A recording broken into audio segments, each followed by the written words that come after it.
Assalamualaikum warahmatullahi wabarakatuh.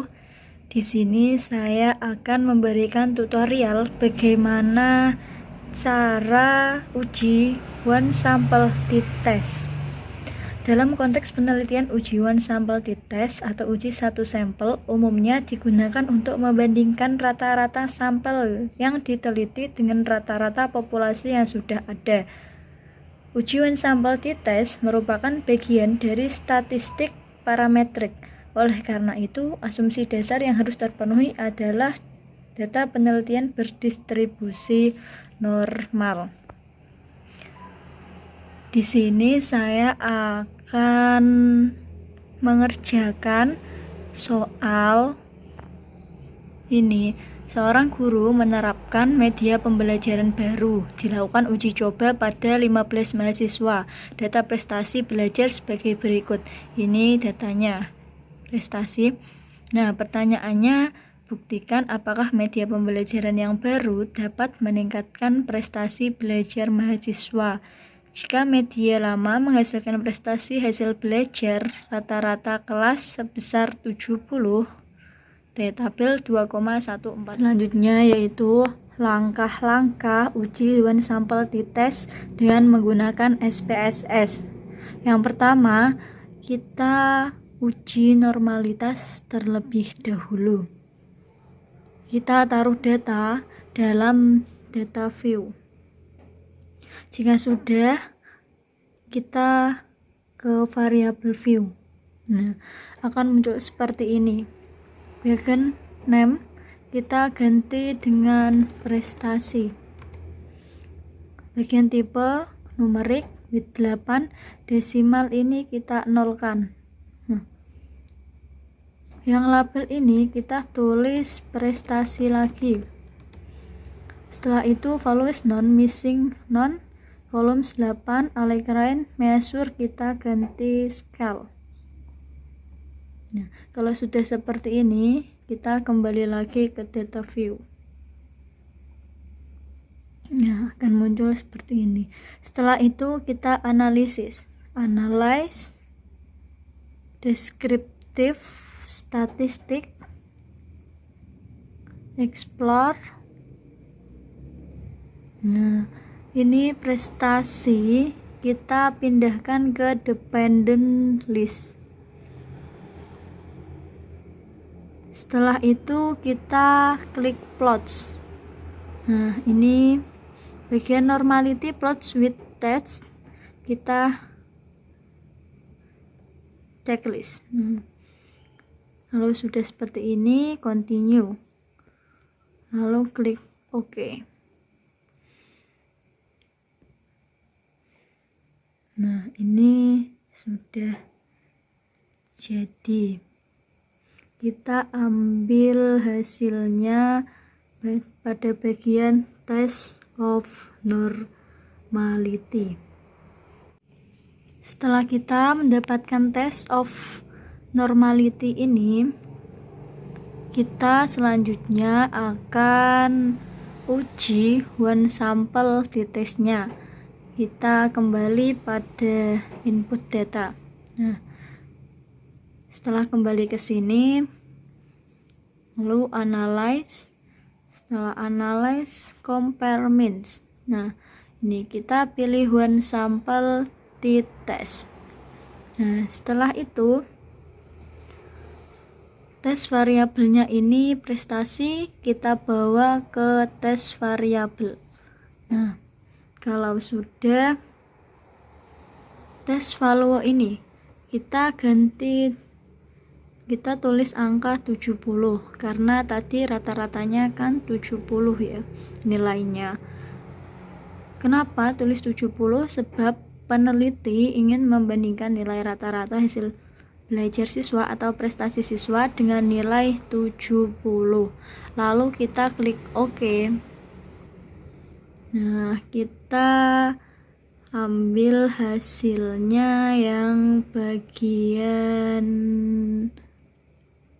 one sample statistik,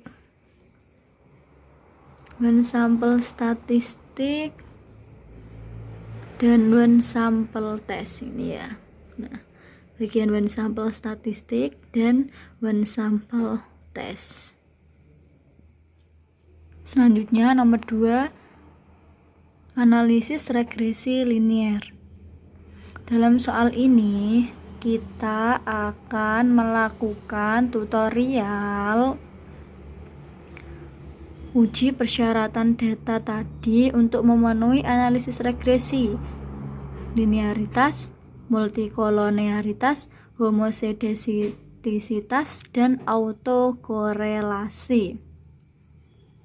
Nah, soalnya yaitu seorang dosen statistika ingin mengetahui jenis serta efektivitas pengaruh frekuensi belajar X1 dan nilai statistik X2 secara bersama-sama terhadap prestasi Y statistika mahasiswa dengan data di bawah ini. Nah, data di bawah ini kita copy paste ke dalam Excel. Nah, di Excel nanti kita copy lagi ke SPSS.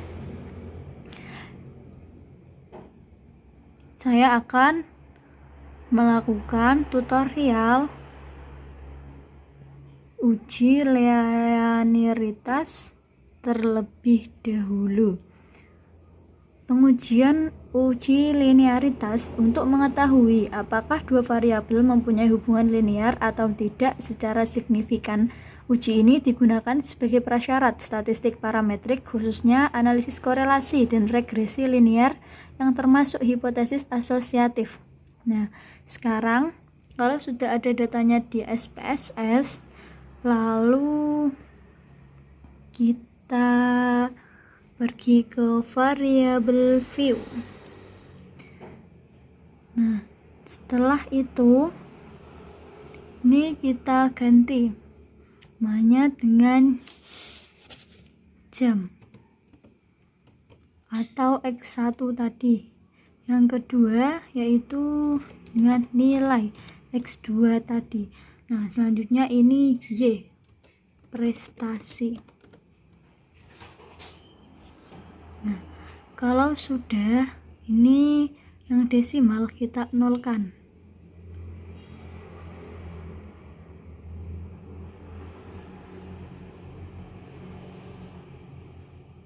Nah, setelah kita nolkan, kita kembali lagi ke data view. Nah, kalau sudah seperti ini, kita analisis. Kita klik analyze, terus compare means. Nah, compare means kita pilih means. Nah, setelah itu prestasi kita letakkan pada dependent list.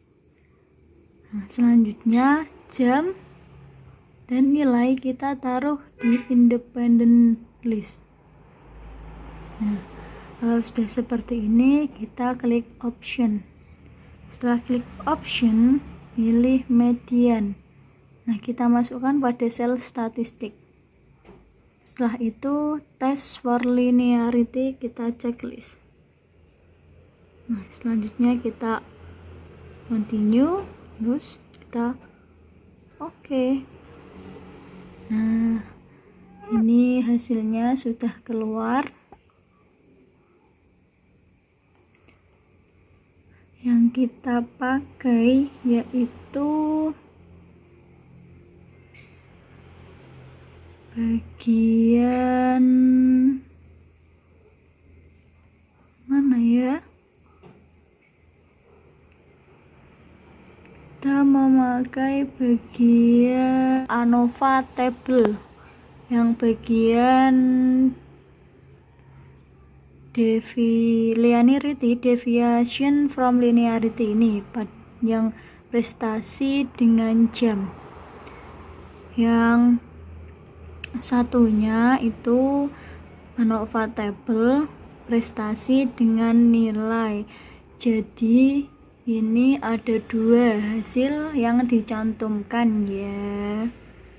Yang kedua, kita melakukan tutorial analisis koleniaritas atau multikoloniaritas. Nah, ini datanya masih seperti tadi ya. Variabel view-nya juga masih seperti tadi. Caranya saja menganalisisnya yang berbeda. Nah, langkah-langkahnya yaitu analyze, regresi linear, analyze, terus regresi. Nah, regresi ini kita milih linear. Nah, setelah itu yang prestasi kita masukkan pada dependent, jam dan nilai kita masukkan pada independent.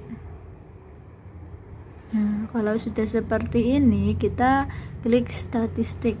Nah, setelah klik statistik kita checklist collinearity.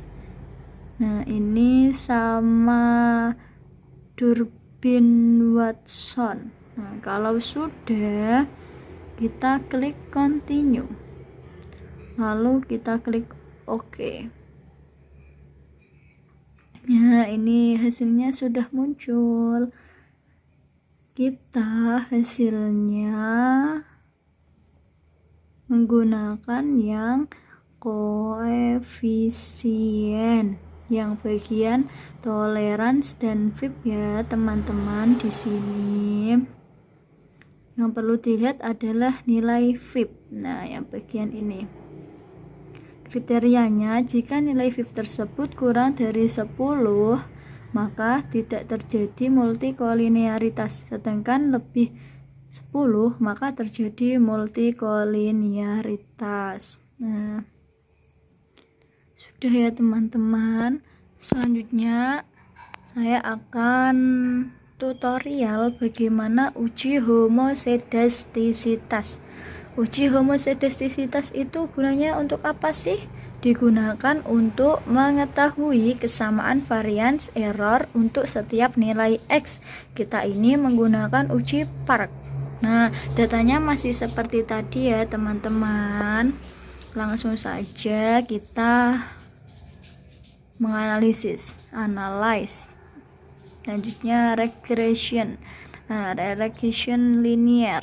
Kalau sudah seperti ini masih sama ya, dependent prestasi, independent jam dan nilai. Nah, setelah itu kita pergi ke klik save. Nah, setelah itu kita di set bagian residu, kita checklist. Nah, setelah itu continue. Nah, continue kita OK. Kalau sudah muncul hasilnya ini, kita kembali lagi ke input data. Nah, setelah sudah kembali data, ini residunya sudah keluar. Nah, ini tambah 1 ya tabelnya. Selanjutnya kita transform. Nah, mentransfer selanjutnya komputer variabel. Nah, di sini target variabel kita tulis ABS. Kita tulis ABS res. Nah, pada bagian numeric expression ini kita tulis ABS ini 1 kurung tutup ABS kurung buka res underscore 1. Nah, kalau sudah seperti ini, klik tombol tipe dan label di sini ya. Kita klik. Nah, lalu pada label kita tulis absolute residue.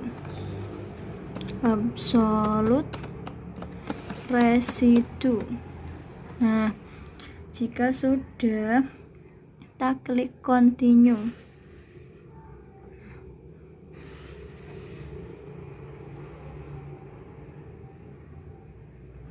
Terus kita oke.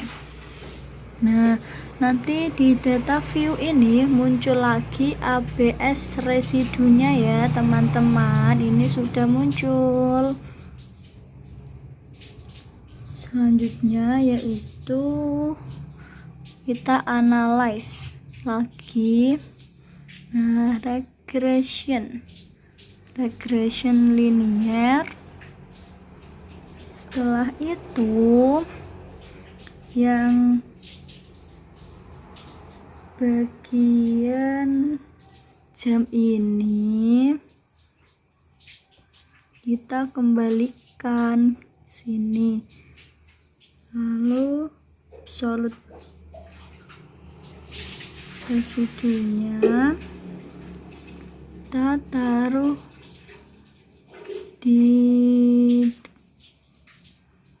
dependent absolute residue ditaruh pada dependent absolute residue, kita taruh bentar, prestasi ini dikembalikan. Nah, absolute residue ini kita taruh dependent, yang jam ini kita taruh di sini.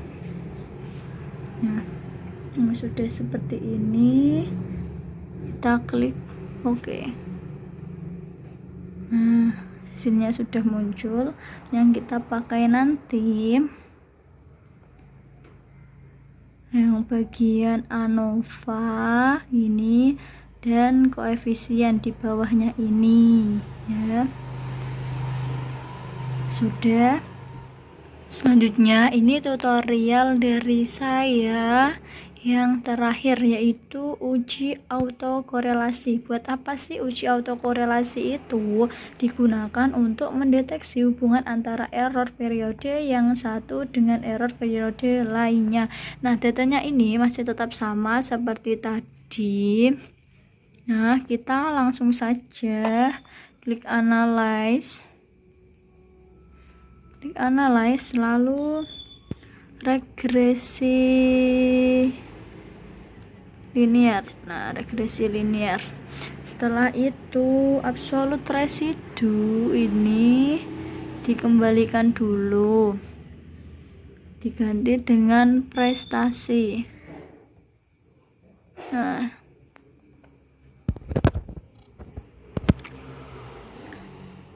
klik statistik.